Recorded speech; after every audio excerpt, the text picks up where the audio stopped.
Bonjour à tous et à toutes. Dans cette nouvelle vidéo, on va parler de créativité. Mais cette fois-ci, on va parler du temps. Notre temps, il est précieux. C'est notre principal allié pour créer. La création est souvent ce qui est le plus sacrifié parce que ça paraît pas indispensable. On préfère faire passer en premier nos obligations, notre travail, nos enfants, mais aussi toutes les autres choses qui paraissent plus simples, comme les divertissements, scroller sur les réseaux sociaux. Il y a sûrement des choses dont vous vous dites, quand je serai à la retraite, je ferai ci. Si je prenais un congé sabbatique, ah ouais, je pourrais faire ci, ça. C'est généralement le signal d'une chose qu'on a décidé de repousser à plus tard parce qu'elle nous paraît trop impressionnante. Faut-il lâcher son job et sa famille pour enfin réussir à créer? La réponse est non. Est-ce même souhaitable? La réponse est aussi non. Déjà, on a une première croyance à casser que quand on veut créer, eh bien il faut faire que ça de sa vie. Que quand on veut créer une entreprise, on aura le temps pour rien d'autre. Quand on veut écrire un roman, faire de la peinture, être comédien, moi aussi, longtemps, je me suis dit, si j'étais à la campagne, toute seule, comme dans les fameuses vidéos cottagecore, vous savez, ce qui est super à la mode en ce moment, on voit des filles, elles sont chez elles toute la journée, elles travaillent pas, ça peut presque donner envie. C'est un mode de vie très particulier pour ces femmes-là. Nous, on a un travail, on a des enfants, on a des obligations, on a des amis qu'on a envie de voir, on n'a pas forcément envie de s'isoler de tout notre environnement qu'on a mis tant de temps à créer. Comment on fait ? À force d'attendre le moment parfait, ce qui se passe, c'est qu'on fait rien. Malheureusement, on va être obligé de laisser tomber un fantasme qui est le moment parfait. J'attends que mes enfants soient grands, j'attends d'avoir fini mes études, j'attends. Le meilleur moyen de réussir quelque chose, c'est de faire avec ce qu'on a actuellement. De réussir à intégrer dans notre vie actuelle des petits moments où on peut créer. Peut-être que tu trouves que tu es déjà très occupé et que par conséquent, il n'y a plus de place dans ton planning pour la création. Mais tu es occupé à quoi? Un bon exercice, ce serait de réussir à lister quand tu n'es pas au travail, quand tu n'es pas à l'école, quand tu ne t'occupes pas de tes enfants, comment tu utilises ton temps. Parmi les activités que tu fais déjà, combien d'entre elles t'apportent réellement du plaisir, du bonheur? Et combien d'entre elles tu fais juste parce qu'on t'a un peu obligé, parce que t'as rien de mieux à faire? Tu as aimé à un moment et puis maintenant c'est plus trop ton truc, mais tu continues par habitude ou pour ne pas décevoir. Moi je sais que ça a été souvent le cas et ça m'est arrivé il n'y a pas si longtemps. Il y avait une activité qui m'intéressait plus vraiment, mais en fait j'avais tellement peur de leur dire que j'arrêtais. Je me forçais, enfin c'est ridicule. Et tout ce temps que je passais, eh bien je la passais pas sur des choses qui vraiment m'auraient fait plaisir.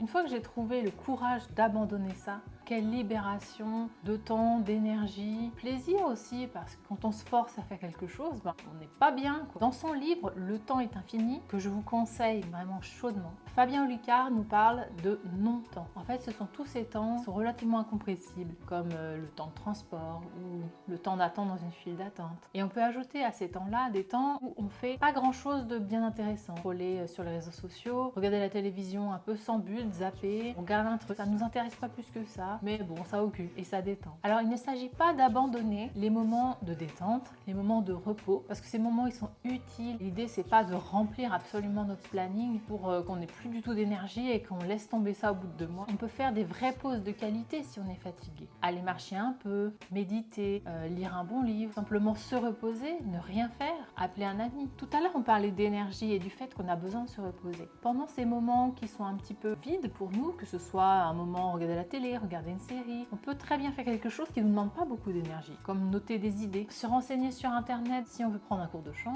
une première étape serait de regarder qu'est-ce que j'ai comme cours de chant autour de moi, est-ce que j'ai une MJC qui en propose, c'est quand la prochaine inscription, les prochaines portes ouvertes, les prochains stages. Il y a plein de choses qu'on peut faire qui demandent très peu de temps et très peu d'énergie en réalité, mais on avance d'un cran. Ça peut être simplement passer un coup de fil qu'on avait tendance un peu à repousser, à redouter, ou envoyer un mail qu'on avait tendance à repousser parce que c'est toujours un peu gonflant d'envoyer certains messages. On peut aussi essayer d'être plus créatif sur le temps. Ça paraît une chose évidente de se dire, moi, le midi à mon boulot, je mange avec mes collègues et puis c'est tout. Moi, de temps en temps, je mange avec les collègues et c'est sympa, mais c'est quand même 1h30 de ma vie, de ma journée, donc 1h30 sur toute la semaine, vous vous rendez compte du temps que ça représente, pendant lequel je peux faire ce que je veux. Alors bien sûr, il y a des contraintes, je suis au travail, je ne suis pas forcément à la maison, etc.